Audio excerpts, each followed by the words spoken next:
All right. What's up, everybody? I'm so excited. Kristin Gutierrez here with another podcast episode, another awesome guest from the real estate industry at large. I'm here with my new friend and my good friend, Katherine Schoerner. So what's up, Katherine? Thanks for being here. What's up, Kristin? Thanks for having me. I'm so excited that we get together and do this. I know it's going to be so fun because I I know you know. saw one of the other podcasts and you're like, oh yeah, it's like, Yes, it was let's amazing. I love it. I love it all. So I'm here for it. All right. Well, why don't you tell us how you got started in real estate at large? Okay, so I've been in the real estate industry about 10 years. I had always been super interested in real estate. I honestly can't tell you why. I just thought all of it, start from A to Z, was very interesting. And so 10 years ago at the time, I was working for a software company as their customer support. And I really wanted to do something bigger with my life and something that actually interested me. So I decided to get my real estate license. I took the classes. I went to school like twice a week, I think it was. I actually did it down the street from my work. So I would go after work and go take my classes. I would always go study at Javatini's in Long Beach. Shout out Javatini's because I Woo-hoo! drank many coffees studying there. And I'm not going to lie, the first time I took the test, I failed it, which was a bummer. I think I missed it. I know. I think I missed it by like 2 questions. And I was like, you have got to be kidding me. So, of course, I took it again. And then I got my real estate license. And I was just so over the moon. And I was trying to figure out which brokerage to go to. And one of my friends' stepmoms put me in contact with one of her best friends. Mhm. And she essentially became my mentor. And she really took me under her wing and showed me what it was to, be a real estate agent and what to do. So I was out there hustling. I was doing the open houses. I was doing the door knocking. I was, writing the notes, doing the events, everything. And I was still working full time at the time too. Wow. So yeah, I was hustling, but I was getting clients. It was going really well. I just dove in. I did what my mentor told me to do. Open houses at the time was a really big thing for me. I think that was a really good way to expose yourself. Also, door knocking in the areas that we had listings in. So I did that. And then I wanted to expand a little bit more into the real estate world Wait, let's pause there. Let's because, pause there. It's just like a lot. It's a lot. It's a lot. Are you good? We have a okay. really bad connection, but can you hear me? Yeah. Okay. All right. We are not going to cut this out of the recording, but I am hoping that we can see you because if we can't see you, then it'll be an audio only podcast. But Mm, I can I hear wonder you. why we have such a bad connection. Okay. Yeah, well, it's technology. Okay. So, so how long? I have two questions. One, how long was that period of time? Because you said it started 10 years ago, but how long did that go on before you? I was probably mentoring with her for about a year. Okay. Yeah. I don't think people really appreciate the time it takes to build anything from scratch, right? Because all real estate Yeah. agents come in with nothing. And yeah, you can Yeah. join a team that has listings and the rules are always changing with everything. But at the end of the day, it's like blood, sweat, grit, and tears. It really, really is. And it's not something like, yes, some people, it happens overnight for them. You have the right connections, the right people, but you really do have to put a lot of yourself into this Yeah. industry. And it does take a lot, but the reward and the payoff is definitely worth it, in my opinion. Oh, I know. And I can't wait to receive. You know, the thing for me is like I'm receiving the reward every day. I was door knocking this morning and I met Hmm. her who I hope is going to become my new best friend. And I love it. She's like in her 70s and she's the sweetest, awesomest lady. And we are hopefully going to go get wine next week. Like Oh, real I love that. human connection. You know what I'm saying? Like the Yes. being about the dollars and the people that you help, but like really truly like the payoff being about the people, like meeting you. What a cool opportunity for us. Yeah, exactly. And like, when I talk about payoff, I don't necessarily mean the money. I mean more of the experience and the connections we make through Yeah. this world because I have met so many amazing people and I have gotten to go to like so many cool places and learn so many different things. It's just, and real estate's never going to go away, right? So it's an industry that will always be around, and there's always going to be people within it. So you're always going to be meeting new people, and it's really cool, and it's a really great experience. Yeah, I love it. And then the second question slash comment was going to be, I failed my test too. I think it's like so many people I meet, they're like, I failed the test, I failed the test, I failed the test, I failed the test. And that in and of Yeah. itself is off. I mean, it's not fun. It's like, oh my gosh. And am I going to pick myself back up by the bootstraps and do it again? Or is that moment the moment I quit? But I think it's so indicative of, any facet, any sector you're in within real estate at large is like deals fall through, things happen, pipeline takes longer than we think to build. And, hopefully people pass the test. I mean, plenty of people pass the test on the first go. Yeah. For those of us who don't, it is kind of like, all right, yeah, this is my time. I'm not going to quit now. I've gotten this far. So what do I need to do to keep moving forward?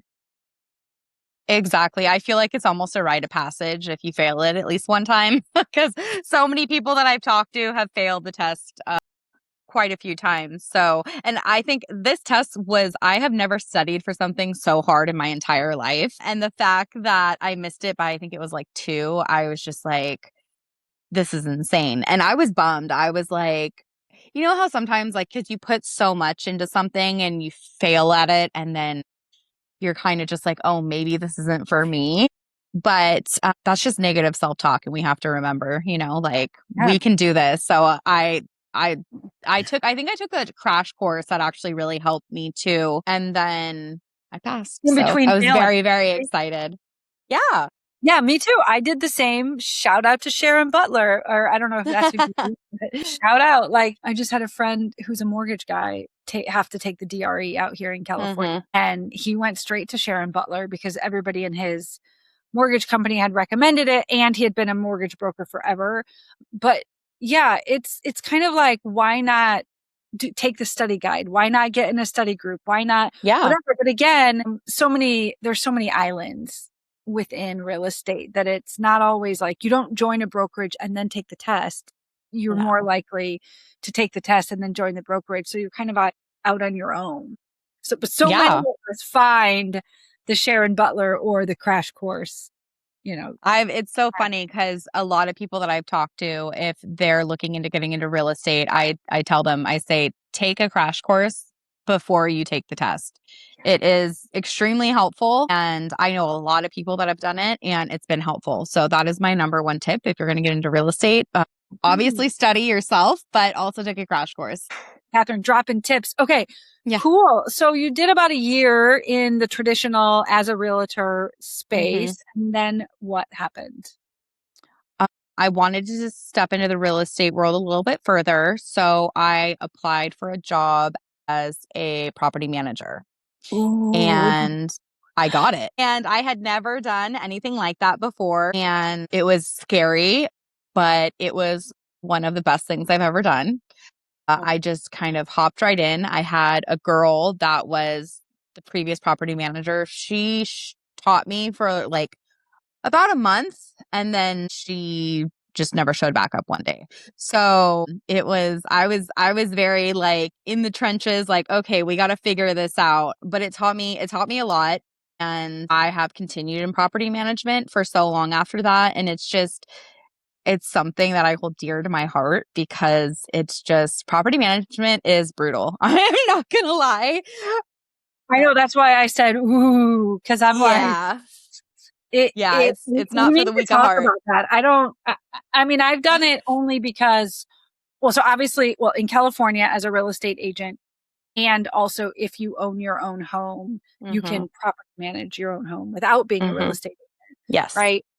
And then as a broker, you can property manage properties. And so me and my ex-husband worked for a broker in Long Beach who had a property management arm, but would allow us to service our own, like our client rentals. Yeah. And like, I never knew how much I would be challenged And we did a lot. We did other types of property management. We did Airbnb, we did Verbo, Hmm. but you're talking traditional, like month to month or year long leases. And we had those too. And my Yeah. ex still manages properties like that. Like, oh my God gosh. bless him. No, Yeah, I God know. bless them. Yeah. So the first company I worked at, they were individually owned. So all the owners were different. So I find that a little bit more difficult because you don't have to appease just one person. It's all of them. And then later on, I was an asset manager for a privately owned company, which they owned all their properties. So that was a little bit, in my mind, more routine because you set some standards and you go by them. Whereas if you're dealing with owners, individual owners, you have to have conversations and you have to, you know, come to some sort of middle ground between you and the owner for each of their properties because everyone wants something different for each of their properties and you have to make sure that you're meeting those standards for them. So it's fun. It is so okay. So how long did you do both of those things then? Ooh, okay. So when I did property management the first time, I think I did it for a little under 2 years. And Wow. then yeah. So I left the job at the software company and I was doing the property management and I was still doing real estate. So I was doing both of those. And then I left the property management to try to do real estate full time, which was kind of short lived. And then I actually ended up doing loan processing for 2 years. And the reason why I agreed to do the loan processing is because in my mind, it's within the real estate industry and the more knowledge we have, the better. So I kind of went in there, and I learned a lot from it and it's helped me a lot as well. So that was pretty cool. I did that when we had really good rates. When the rates shot back up, a lot of people got laid off. I was one of them. And then I went back to my one true love. I went back to property management. I was an asset manager for a privately owned property management company. And we managed because I helped manage the California portfolio, and that was a little over 2,500 doors, I believe. Wow. Yeah, it was People big. watching might not realize that, like, in a duplex, there's two doors. In a Mm, fourplex, there's four yeah, doors. So it's not 2,500 individual properties, but holy cow, that is a big asset.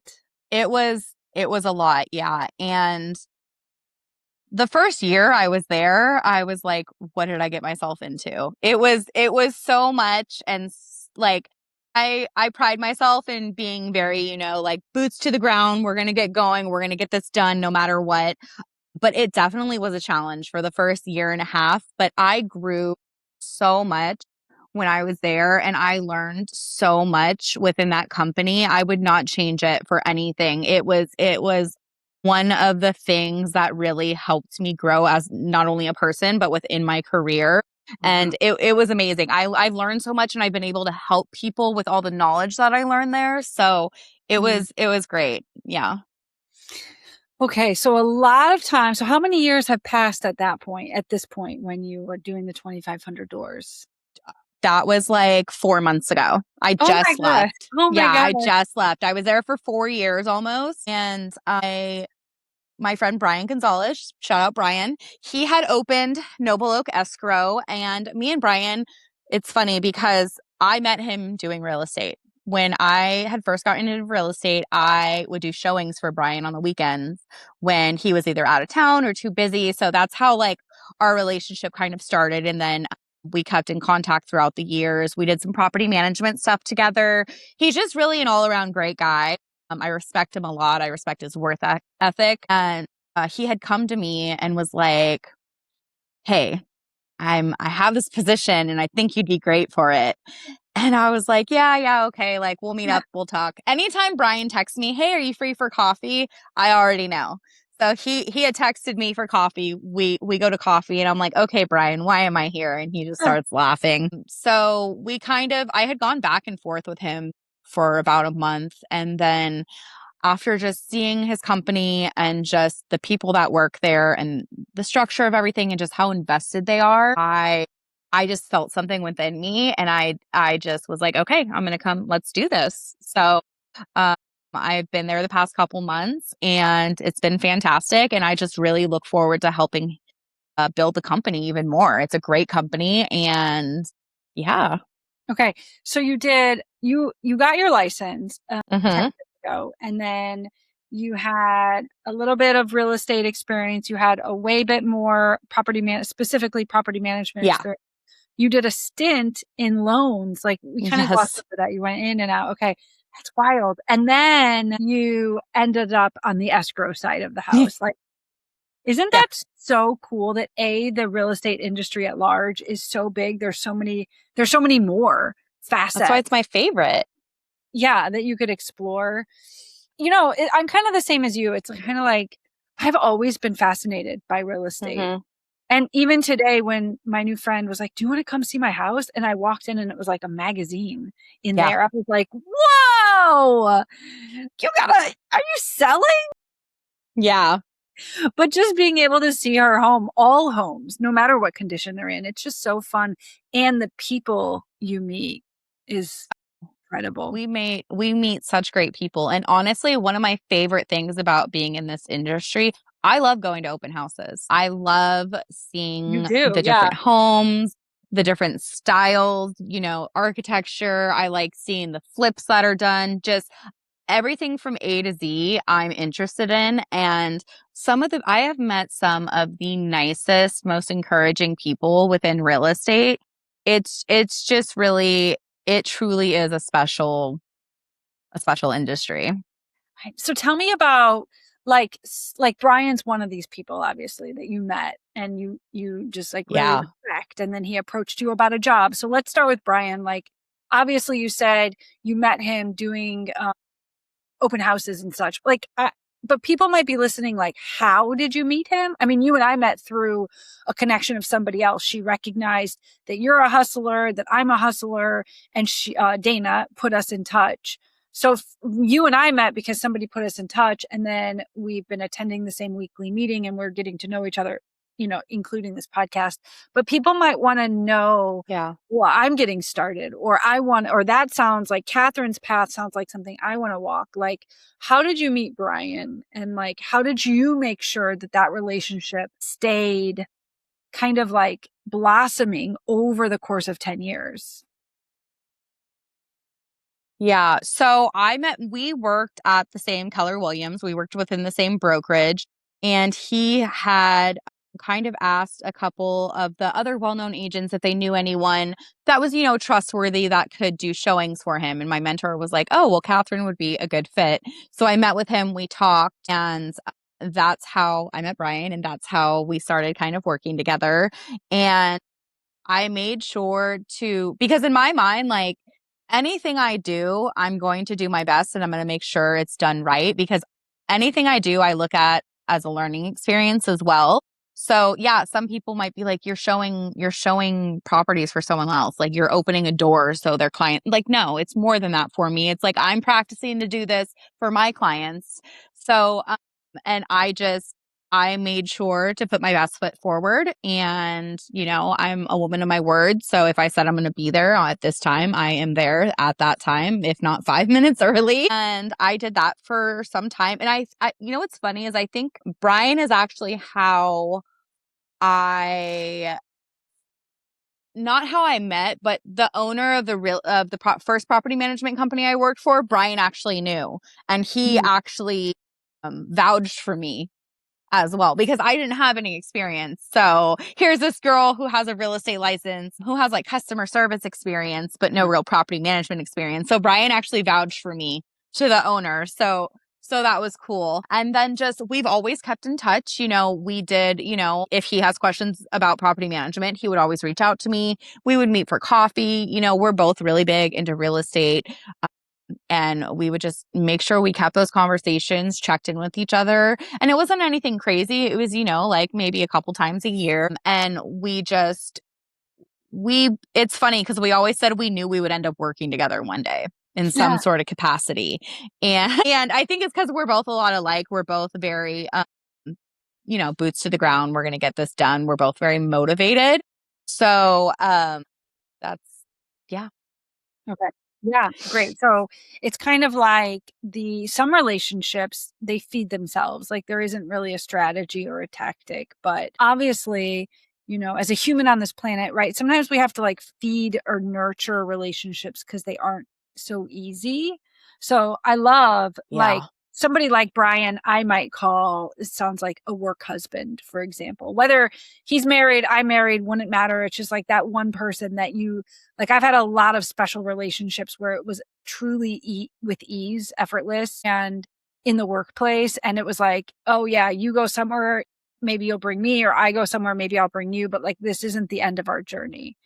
Can you think of another relationship you've had in the real estate industry that was like a little bit more trying? Maybe it was like really required effort. Maybe there was a conflict. I mean, this isn't meant to sound like an interview, but it really, well, it's a podcast interview, but it's like, people want to hear like, okay, cool. I'll keep my eyes open for the Bryans, those relationships that are easy, but I also, maybe I'm struggling to get leads. Maybe I'm struggling to get my next job. That could be another angle you take this question, because the other thing Brian did for you was he vouched for you.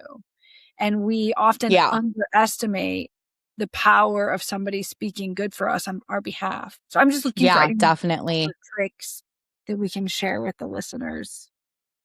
Let me think really quick. I mean, just in general, I think with a lot of relationships, no matter what angle you're going from, it takes effort. It takes a lot of effort because, people have their own lives and their own day to day, and we can all get caught up in that. And especially when it comes to, I'm an escrow. So my job is to, be in front of these agents and see them and help them wherever I can. And, it's difficult to do that sometimes because I mean, I have people where we've had to reschedule coffee dates like 6 times. But it's just yeah, but it's just you just have to follow up and you have to be a person of your word. I think that's a big thing for me is being a person of your word and just being true to who you are and making sure that you're there for people in ways that you can be. I think that's a huge thing that within this industry is very important to everyone is being a person of your word and also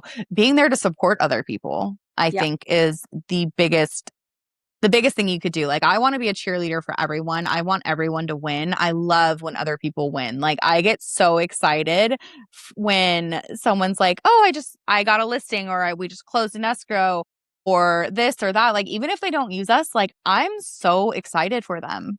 I just want people to win. And I think that, you know, that's something valuable. So circling back to, trying to stay in front of people and where it might be hard. I mean, in all honesty, it's all hard. It Right. really is. It's a, a lot of repetition, a lot of, checking in and showing up. I think that's one of the biggest things too, is showing up for your people. And, everyone has busy lives, but we make time for what's important to us Yes. and my people are important to me. So I make the time and even if I'm exhausted, I'm going to show up. If you want me to come support you, I'm going to come support you. Right. Yeah. You said a lot of really good things in there, especially like, how you're intentionally building relationships with like real estate agents and you're honoring your word. That was like one of the things that you're saying, but it's not just real estate people at large that get, you know, maybe what's the right word, but like they're flaky. So but Yeah. that's in all industries. It's like that's literally in all industries. I mean, even in the corporate space where I was in for 20 years, like you would book a Yeah. meeting with a client and they would flake on you and not feel like they owe you any explanation. Or Yeah. dating, like it's all the same, right? But like It's confident. so funny. Everyone tells me it's like dating, like being in the position that I'm in, it's almost like dating. You have to follow up and you have to make sure you're in front of these people and you have to do this and do that. And it's not just like, oh, hey, like, oh, you like me? Okay, like, can you use my company? No, it's not that easy. Yeah. No, people, it's like I always say, like, obviously people buy from people they know, like, and trust. And I like to add who differentiate. So escrow agents are a dime a dozen, the way real estate agents are a dime a dozen.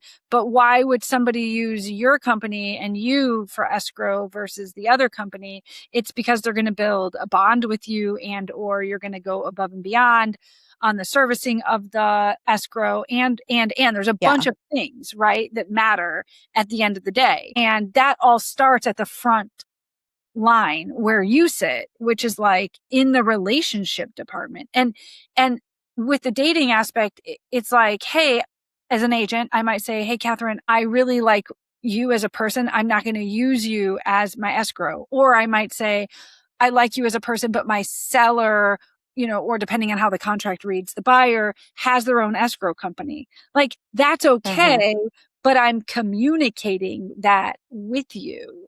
And then obviously you kind of, it goes both ways. Like, imagine the amount of people who probably flake on you last minute, 15 minutes to go, even the day before. Like, it's okay. Humans are allowed to be busy, but if agents or people in general that you're trying to meet with have been needing to reschedule 6 times, you're kind of like, at what point is this just not Yeah. priority for them? And I respect that. Not even saying that about you, but like, how did these other people, like, can humans just go back to being human?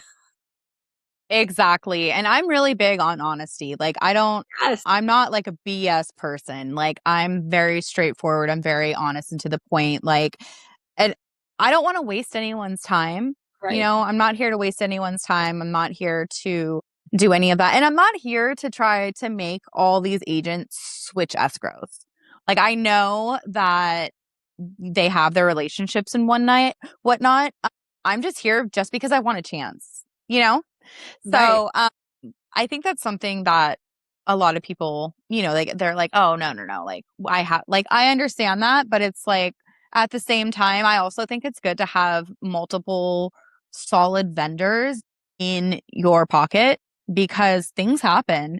And, you know, in my mind, especially within this industry, the more people that and the more relationships you have with, those people, the better. Because there have been times where people have reached out to me and they're like, do you know a roofer? And I'm like, actually I do, or I know someone that knows one for you. Like, I've just been able to set so many people together with the right people that they need, and it's really beneficial for everyone. It is. Somebody called me today. Hey, Yeah. it's another agent. And it's like, hey, so and so about a listing and this and that and the other thing. And like, Mhm. it's so good because I just come from the background with lots of personal development, that there is a more than enough of more than enough of more than enough to go around. Yes. So roofers are also a dime a dozen. If you're a roofer and you happen to know all the roofing competition, or the tree people who Mhm. leave all their business cards out here in Southern Mhm. California on our screen doors. But it's like, yeah, at the end of the day, right, you need a lot of people, because you need a lot of gardeners in your back pocket. You need a lot of title people. You need Mhm. escrow. But then it also Mhm. is okay to have your favorites. And Exactly. my friend, are one of my favorite escrow teams. So You thank are so sweet. I love that. You're one of my favorite just people in general. I love seeing you because I know I'm going to have a good day if I see Kristin. So, I love it. Okay.